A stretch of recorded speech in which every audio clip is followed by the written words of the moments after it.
ॐ वसुदेवसुतं देवं कंसचाणूरमर्दनं देवकी परमानन्दं कृष्णं वन्दे जगद्गुरुं। गुरुब्रह्मा गुरुविष्णु गुरुदेव महेश्वरा गुरु साक्षात् परं ब्रह्म तस्मै श्री गुरवे नमः। तस्मै श्री गुरवे नमः। सबार प्रथमे भगवान श्रीकृष्णेर चरणे शतकोटी प्रणाम जानाई, गुरुदेवेर श्रीचरणे शतकोटी प्रणाम जानाई। एखाने उपस्थित सकल भक्तके आमार भक्तिपूर्ण नमस्कार। आज एकटी खूबी विशेष दिन, आज माघी पूर्णिमार दिन। এই মাঘী পূর্ণিমার দিনে ভাগবত কথা অর্থাৎ ভগবানের কথা শ্রবণ খুব পুণ্যের একটি কাজ। আজ এই দিনে কুম্ভ স্নান করে যে পুণ্য ফল লাভ হয়, খুব ভক্তি ভরে শুদ্ধ পবিত্র মন নিয়ে ভাগবত কথা শ্রবণ করলে সেই একই পুণ্য ফল লাভ হয়।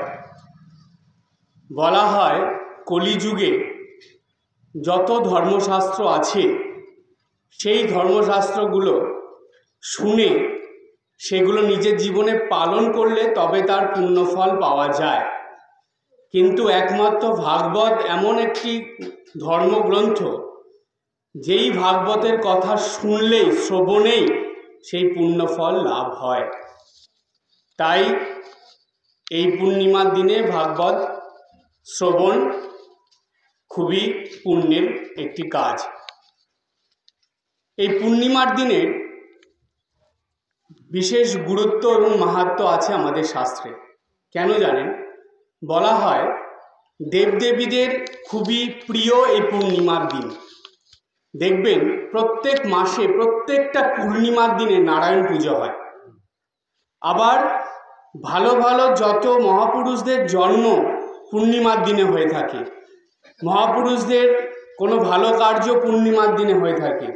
আবার দেখুন শ্রীকৃষ্ণের জীবনের দিকে তাকান, শ্রীকৃষ্ণ রাসলীলা করেছিলেন কোন দিনে? পূর্ণিমার দিনে। সেই জন্য জানবেন এই পূর্ণিমার দিনটা খুবই গুরুত্ব। আর এই নারায়ণের প্রিয় দিন হলো এই পূর্ণিমার দিন। লক্ষ্মী পুজো হয় কোন দিনে? তার মানে সমস্ত দেবদেবীদের প্রিয় দিন হলো এই পূর্ণিমার দিন।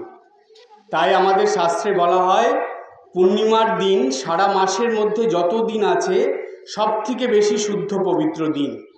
এই দিনে খুব আচার নিষ্ঠা সহকারে ভগবানের নাম জপ করে, নাম গুণকীর্তন করে, ভগবত কথা শ্রবণ করে কাটাতে হয় প্রত্যেকটা পূর্ণিমার দিন। এতটা গুরুত্ব মাহাত্ম্য আছে পূর্ণিমার দিনে। আর এই পূর্ণিমার দিনের এই ভগবত শ্রবণের কথা বলতে গিয়ে আপনাদের বলি, প্রতি পূর্ণিমা তিথিতে ভাগবত কথা শুদ্ধ মনে শ্রবণ করে যে জন পরাভক্তি লাভ করে বৈকুণ্ঠ ধামে করে সে গমন। আবার বলি, প্রতি পূর্ণিমা তিথিতে ভাগবত কথা শুদ্ধ মনে শ্রবণ করে যে জন পরাভক্তি লাভ করে বৈকুণ্ঠ ধামে করে সে গমন। অর্থাৎ এই ভাগবত কথা শ্রবণ করলেই তার মন শুদ্ধ পবিত্র হয়। ক্রমাগত ভাগবত কথা শ্রবণ করতে করতে সে পরাভক্তি লাভ করে। পরাভক্তি মানে এটাকে বলা হয় পরম ভক্তি, একদম শুদ্ধ পবিত্র নিষ্কাম নিঃস্বার্থ যে ভক্তি, সেটাই হলো পরাভক্তি। এই ভক্তি ভগবানের খুব প্রিয়। আর এই ভক্তি যে লাভ করে সে বৈকুণ্ঠ ধামে গমন করে। কেন? বৈকুণ্ঠ ধামে যেতে গেলে পরাভক্তি অবশ্যই দরকার। পরাভক্তি ছাড়া বৈকুণ্ঠ ধামে গমন করা যায় না। তাই বলা হয় যে বৈকুণ্ঠ ধামে যেতে হলে পরাভক্তি অবশ্যই লাভ করতে হবে। পরাভক্তি ছাড়া বৈকুণ্ঠ ধামে কোনো ভক্ত যেতে পারে না। এখন আমরা এই যে পরাভক্তি লাভ সেটা কি করে হয় বলছে, ক্রমাগত প্রার্থনা করলে, জপ করলে, নিত্য ঠাকুর পূজা করলে, সন্ধ্যা বন্দনা করলে পরাভক্তি লাভ হয়। আবার বলছে কেউ যদি এগুলো করতে না পারে, সে যদি নিত্যদিন ভগবত কথা শ্রবণ করে বা পাঠ করে, তবেই সে পরাভক্তি লাভ করতে পারে। এতটা মাহাত্ম্য ভাগবতের দেখুন। তাই আমাদের শাস্ত্রে বলছে, শ্রীমদ্ ভাগবতম নৈমি অমলং পুরাণং শুভম যস্য শ্রবণ অধ্যায়ন মাত্রেণ গোবিন্দে লভতে রতিম। কথাটা কি, এবার বাংলায় সহজ করে বলি। বলছে বিশুদ্ধ পুরাণ শাস্ত্র হয় শ্রীমদ্ ভাগবত, ভক্তি ভরে জানাই প্রণতি, যাহার শ্রবণ কিংবা অধ্যয়ন করে যে বা শ্রী গোবিন্দে লাভ করে পরম রতি। কত সুন্দর শাস্ত্রের কথা দেখুন। বলছে শুদ্ধ পুরাণ শাস্ত্র হয় শ্রীমদ্ ভাগবত, ভক্তি ভরে জানায় প্রণতি। শ্রীমদ্ ভাগবতকে যেমন আপনারা প্রতিদিন ভগবানকে নমস্কার করেন, প্রণাম করেন, ঠিক তেমনি শ্রীমদ্ ভাগবতকে প্রতিদিন প্রণাম করতে হয়। কেন জানেন? বলছে আমাদের শাস্ত্রে যে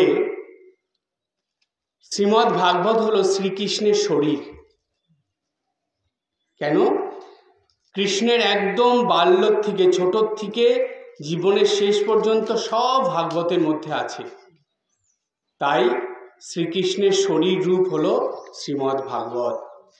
সেজন্য প্রত্যেক দিন ভাগবতের উদ্দেশ্যে প্রণাম করতে হয়। তাই এখানে বলল বিশুদ্ধ পুরাণ শাস্ত্র, একদম বিশুদ্ধ, মানে এখানে কোনো অশুদ্ধ বা খারাপ কিচ্ছু নেই। বিশুদ্ধ পুরাণ শাস্ত্র হয় শ্রীমদ্ ভাগবত, ভক্তি ভরে জানায় প্রণতি। মনে ভক্তি নিয়ে, স্বয়ং ভগবান তিনি, ভাগবত স্বয়ং শ্রীকৃষ্ণ, সেই মনের ভক্তি নিয়ে তাকে প্রণাম জানাতে হয়, অর্থাৎ ভাগবতকে।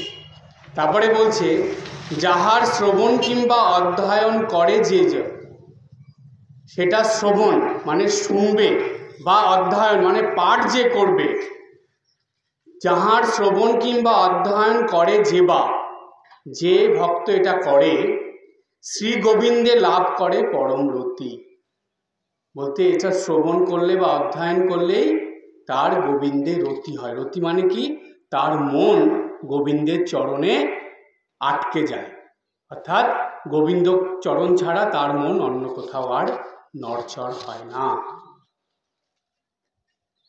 তাহলে আজকে আমি যেটা আলোচনা করছি এটা হলো শ্রীমদ্ ভাগবতের মাহাত্ম্য কথা। কেন জানেন? ভাগবত গ্রন্থ আলোচনা করলে 7 বছর সময় লাগবে সেটা সম্পূর্ণ করতে। কেন জানেন? রাজা পরীক্ষিতকে কত দিনে বলেছিল সুখদেব? 7 দিনে। সেটা সেরকম আধার ছিল। সুখদেব ছিলেন আর সেটা পরীক্ষিত, তিনি মৃত্যু পথযাত্রী। তাকে সেই 7 দিনে ভাগবত শুনিয়ে দিলেন, তাতেই তার মুক্তি হলো। কিন্তু কলিযুগে সেটা বেড়েছে, 7 দিন থেকে সেটা 7 বছরে দাঁড়িয়েছে। এখন ওই এক একটা দিন মানে এক বছর।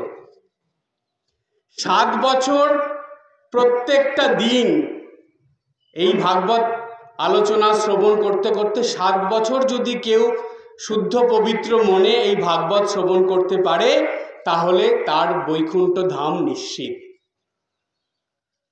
তার মৃত্যুর পর সে বৈকুণ্ঠ ধামে স্থান পাবে। কেন? এই ভাগবত শ্রবণ করতে করতে তার গোবিন্দের চরণে মতি এসে যাবে,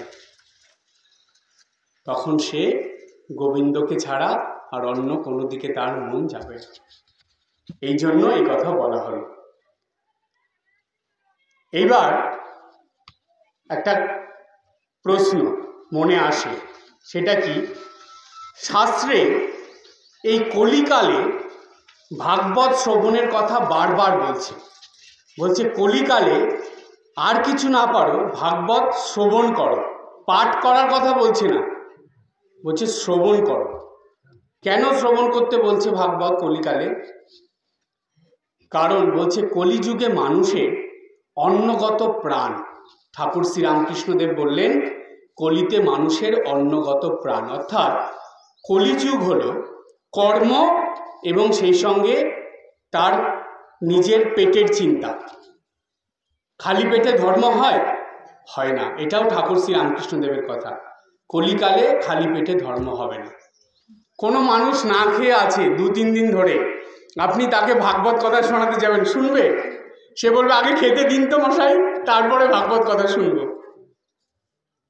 কলিকালে বলছে দুটো, একটা হলো খালি পেটে ধর্ম হবে না, আর দ্বিতীয় হলো অন্নগত প্রাণ। অর্থাৎ কলিকালে মানুষ কর্মতে বেশি যুক্ত থাকবে এবং সে তার খাদ্যের চিন্তা, পেটের চিন্তা বেশি করবে। সুতরাং এই দুটোতেই মানুষের সারাটা দিন চলে যায়। তাহলে কলিকালের মানুষ, সত্যযুগের মানুষ খুব তপস্যা করত, তারা খুব অস্টারিটি করত। অস্টারিটি মানে কি জানেন? তারা খুব কঠোরতা করত, সারাদিনে একবার খেত, আর বেশিরভাগ সময় তারা তপস্যা করত। এটা সত্যযুগের মানুষে করত, সেটা কলিযুগে সম্ভব নয়। সত্যযুগের পরে আসলো ত্রেতা যুগ। ত্রেতা যুগের মানুষ খুব হোম যজ্ঞ করত, বড় বড় হোম হতো, যজ্ঞ হতো, 7 দিন 1 মাস ধরে হোম চলছে, যজ্ঞ চলছে। কলিযুগে সম্ভব নয়, মানুষ পারবে না এটা করতে। তারপরে আসলো দাপর যুগ। দাপর যুগের মানুষ অনেক বেশি জপ, ধ্যান, উপোস করা, ঈশ্বরের সাধনা করা, তাদের ঈশ্বর পূজার মধ্যে অনেক বেশি সময় অতিবাহিত করত। কলিযুগে সম্ভব নয়। তাহলে উপায় কি? তখন শাস্ত্রে মুনি ঋষিরা বলছে কলিযুগের উপায় হলো দুটো। এক, হয় তুমি ঈশ্বরের নাম গুণকীর্তন করো, নাম করো, যেটা চৈতন্য মহাপ্রভু দেখিয়ে দিয়ে গেল,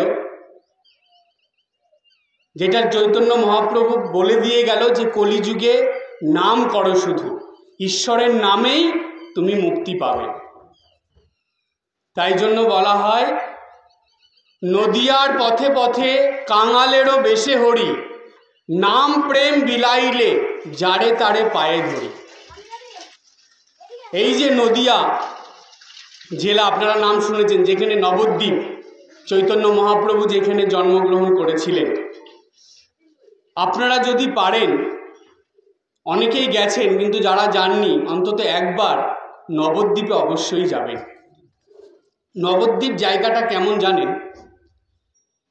নবদ্বীপ আমাদের সারা পৃথিবীর মধ্যে এমন একটা জায়গা যেখানে 24 ঘন্টা হরিনাম সংকীর্তন হয়, 24 ঘন্টা হরিনাম হয়। সুতরাং নবদ্বীপে গিয়ে 1 রাত বা 3 রাত বাস করতে হয়। আর সেইখানে শুধু খাবার বা ঘুমানোর জন্য নয়, সেখানে হরিনাম সংকীর্তন শ্রবণ এবং হরিনাম সংকীর্তন করার জন্য যেতে হয়।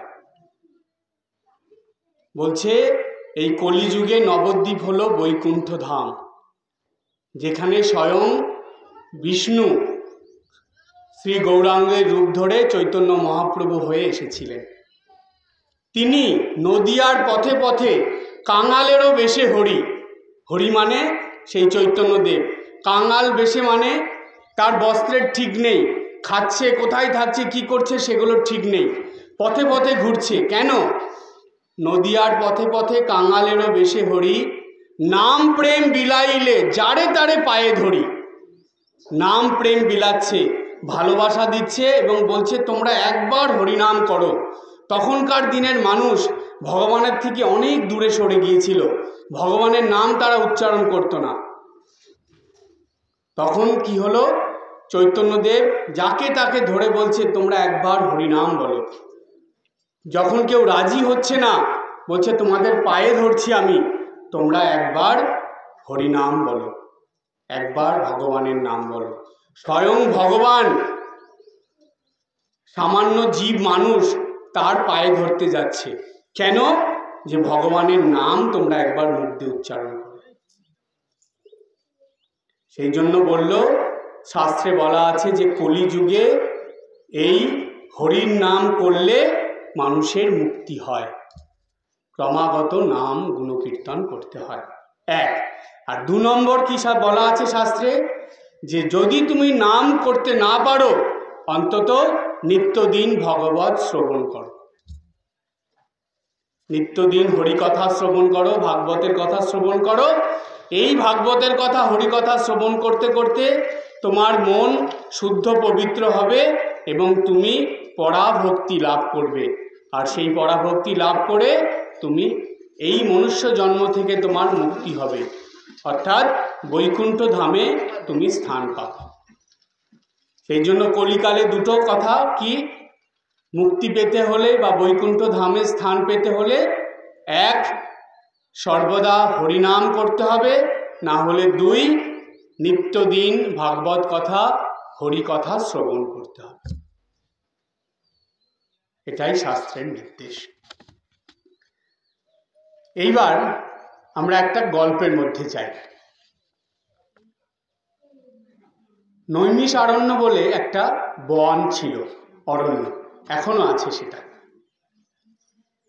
সেই বনে পুরাকালে শৌনকাদি অনেক মুনিগণ তারা তপস্যা করতেন।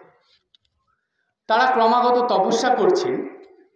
সেই বনেই সুত মুনি নামে একজন খুব উচ্চ কোটির মুনি, মানে উচ্চ শ্রেণীর মুনি সেইখানে বাস করতেন। তিনি খুবই ভগবত পরায়ণ ছিলেন। এখন এই শৌনকাদি যে মুনিগণ, তাদের মনে ইচ্ছা হলো যে আমরা এই সুত মুনির কাছে গিয়ে কিছু কথা শুনব, ভগবানের কথা। কিন্তু যখন তাদের মনে এই ভাবটা এসেছে, তখন তারা সেই ধ্যানের মধ্যে বুঝতে পেরেছে যে সামনে কলিযুগ আসছে, কলিকাল আসছে। কলিযুগে মানুষের মধ্যে এমন কিছু জিনিস হবে যার জন্য মানুষ খুব দুঃখ কষ্ট যন্ত্রণা পাবে। তার হাত থেকে বাঁচার কি উপায় আছে, এটা আমরা সুত মুনির কাছ থেকে শুনব। তারা গিয়ে, শৌনকাদি মুনিরা গিয়ে সুত মুনির কাছে গিয়ে বসলো। বসে বলছে হাত জোর করে প্রণাম করে যে হে মুনিবর, আমরা ধ্যানের দ্বারা জেনেছি যে কলিযুগের মানুষের মধ্যে দুরাচার, ব্যভিচার, অত্যাচার, যত রকম আসরিক গুণ আছে, ভাব আছে, সেগুলো ক্রমাগত বৃদ্ধি পাবে। এই রকম যে পরিস্থিতি হবে কলিযুগে, কলিযুগের মানুষ ঈশ্বরের বিশ্বাস হারিয়ে ফেলবে। তাদের মন সবসময় বিষয়ের দিকে থাকবে, ঈশ্বরের দিকে মন যাবে না। এই রকম অবস্থায় কলিযুগের মানুষের দুঃখ কষ্ট যন্ত্রণা ক্রমাগত বাড়তে থাকবে। তারা প্রতিবার জন্ম নেবে, প্রতিবারই নরক যন্ত্রণা ভোগ করবে। তারা কেউ স্বর্গে যেতে পারবে না, সব নরকের দিকে তাদের গমন হবে। এই রকম যে পরিস্থিতি হবে, তার হাত থেকে কলিযুগের মানুষের বাঁচার উপায়টা কি? কিভাবে কলিযুগের মানুষ বাঁচবে? শৌনকাদি মুনিদের এই কথা শুনে সেই সুত মুনি তখন বললেন তাকে যে এই কলিযুগে মানুষের উদ্ধারের উপায়, বলছে প্রথম উপায় হলো তারা যদি ভগবানের নামের প্রতি বিশ্বাস রেখে সমস্ত কর্মের মধ্যে, তাদের নিত্যদিন আচার আচরণের মধ্যে, ব্যবহারের মধ্যে যদি ঈশ্বরের নাম ধরে রেখে সব কিছু করতে পারে, তাহলে তারা কলির এই দোষ থেকে মুক্ত হতে পারবে। তখন এই শৌনকাদি মুনিগণ বললেন, যদি এটা না পারে, তারা যদি সবসময় ভগবানের নাম না করতে পারে, মনে যদি না থাকে, তাহলে বলছে তাহলে আর একটা উপায় হলো, নিত্যদিন যদি তারা ভক্তি নিষ্ঠা সহকারে ভাগবত কথা শ্রবণ করে বা ভাগবত অধ্যয়ন করে, তাহলে তারা এই কলির দোষ থেকে মুক্ত হতে পারে। তাই আমাদের শাস্ত্রে বলল, জীব হৃদি শুদ্ধির জন্য এ মহান শাস্ত্র ভিন্ন, নাহি অপর সাধন। কোন মহান শাস্ত্র? শ্রীমদ্ ভাগবত।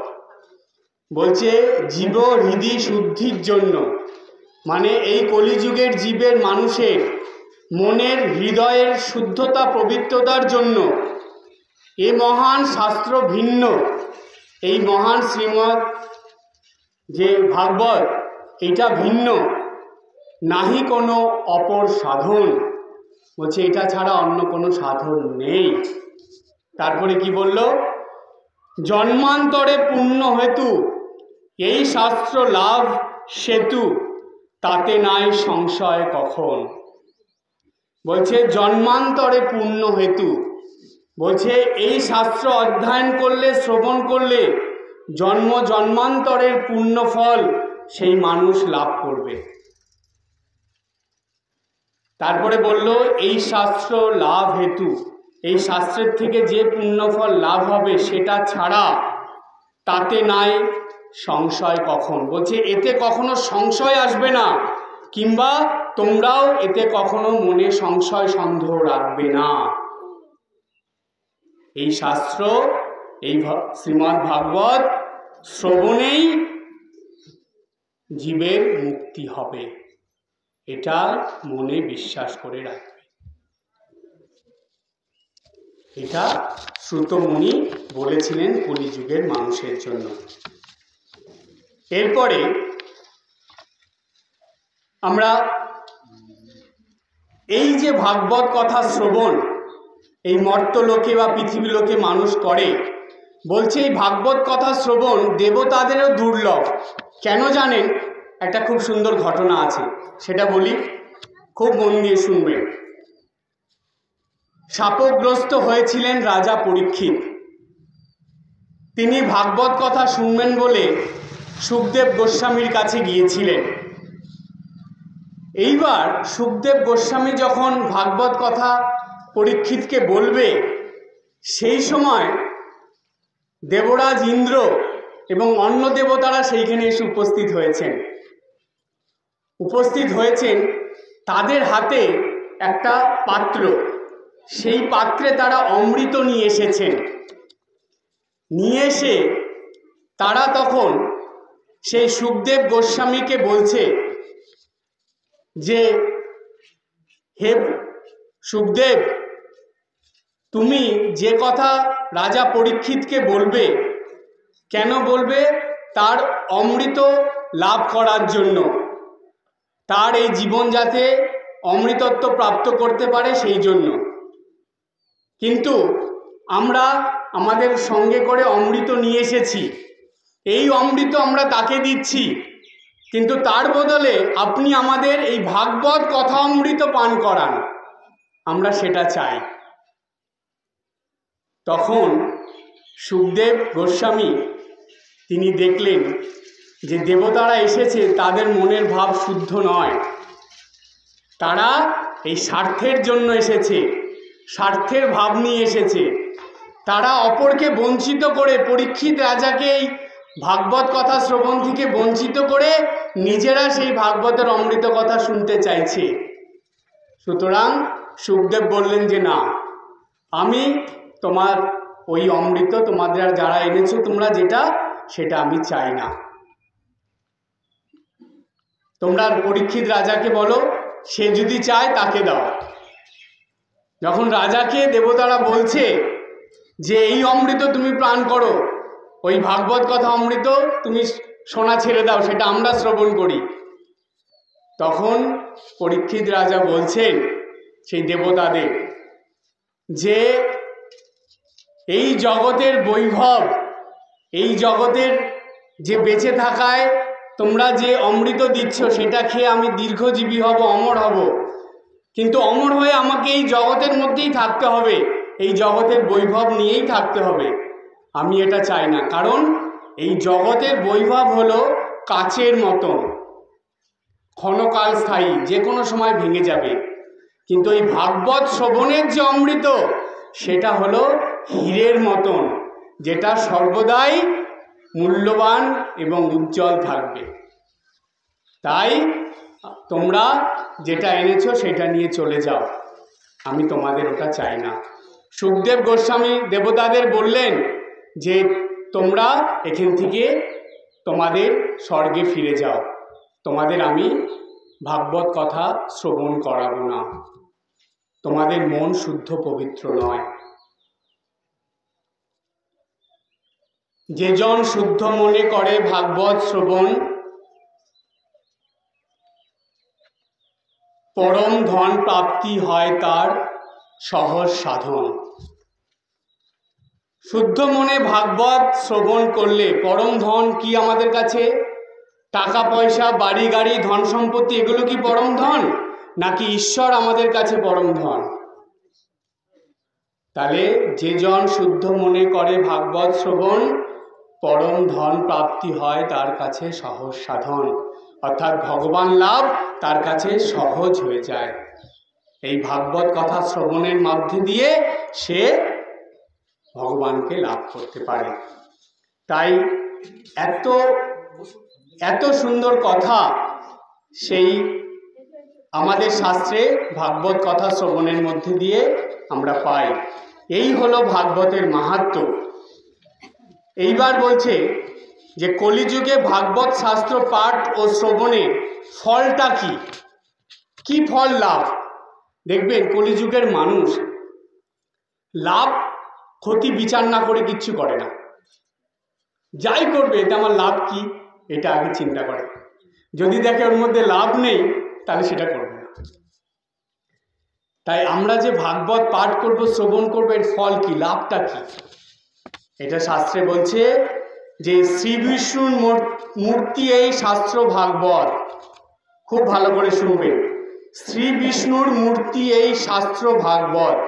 এই ভাগবত শাস্ত্র স্বয়ং বিষ্ণুর মূর্তি, মানে বিষ্ণুর দেহ। যদি কেহ পাঠ করে মনে ভক্তি ভরে, অর্থাৎ এই ভাগবত শাস্ত্র যদি কেউ ভক্তি ভরে পাঠ করে অথবা শ্রবণ করে শ্রদ্ধা সহকারে, বলছে ভক্তি ভরে যদি পাঠ নাও করতে পারে, যদি শ্রদ্ধা সহকারে শ্রবণ করে, অবশ্য বৈকুণ্ঠ লোক সে লাভ করে নিশ্চয়। তাহলে তার সেই বিষ্ণু লোক, যেটা বৈকুণ্ঠ লোক মানে কি জানেন? বিষ্ণুর চরণ কমল, সেই বিষ্ণুর চরণ কমলে সে চিরদিনের মতন স্থান পায়। এই হলো ভাগবত শ্রবণের বা পাঠের ফল, মাহাত্ম্য বা লাভ বা ফল। সুতরাং আপনাদেরকে আমি এই পূর্ণিমার দিনে ভাগবত শ্রবণ করলেন আপনারা, আপনাদের কাছে এটাই বলবো যে আপনারা চেষ্টা করবেন নিত্যদিন টিভিতে হোক, মোবাইলে হোক, কিংবা আপনার ওই কোথাও পাঠ হলে সেইখানে হোক, যেখানেই হোক এই ভাগবত শ্রবণ করবেন। একটা পার্থক্য আপনাদের বলি, এটা অনেকেই ভুল করে। শ্রীমদ্ ভাগবত কথা শ্রবণ এবং ভাগবত কথা শ্রবণ এই দুটোর মধ্যে পার্থক্য আছে। শ্রীমদ্ ভাগবত হলো একটা শাস্ত্র, ধর্মগ্রন্থ, সেটার মধ্যে যে কথা সেটা ভগবানের কথা, কৃষ্ণের কথা। কিন্তু কোথাও যদি শ্রীকৃষ্ণ বাদ দিয়েও, কৃষ্ণের কথা বাদ দিয়েও রামের কথা হয়, রামকৃষ্ণের কথা হয়, চৈতন্যদেবের কথা হয়, সেটাও কিন্তু ভাগবত কথা। কারণ কি জানেন? ভগবানের কোনো ভেদ নেই, তারা সবাই এক, শুধু তারা দেহ ধারণ করে এসেছেন, ভিন্ন ভিন্ন দেহ নিয়ে তারা মানবকে উদ্ধার করার জন্য এই পৃথিবীতে এসেছিলেন। সেজন্যই ঠাকুর কলিযুগের অবতার শ্রী রামকৃষ্ণদেব বলেছিলেন যে রাম সেই কৃষ্ণ, একই দেহে রামকৃষ্ণ। অর্থাৎ জানবেন এরা সবাই এক। কৃষ্ণ বলুন, রাম বলুন, রামকৃষ্ণ বলুন, চৈতন্যদেব বলুন, সবাই একই ঈশ্বর, কিন্তু তাদের যুগ প্রয়োজনে তাদের রূপ আলাদা, তাদের মানুষকে উদ্ধার করার পদ্ধতি আলাদা। সেই জন্য যেখানেই হরি কথা হবে, যেখানেই ভাগবত কথা হবে, আপনারা অবশ্যই শ্রবণ করবেন। এই ভাগবত কথা শ্রবণ খুব পুণ্যের কাজ। এটা ভাগবত কথা নিত্যদিন শ্রবণ করবেন। আজকে এই পর্যন্ত। সবাই ভালো থাকবেন, হাসি খুশি আনন্দে থাকবেন। ওম জননীং শারদাং দেবীং রামকৃষ্ণং জগদ্গুরুং পাদপদ্মে তয়ো শ্রিত্বা প্রণমামি মুহুর্মুহুঃ।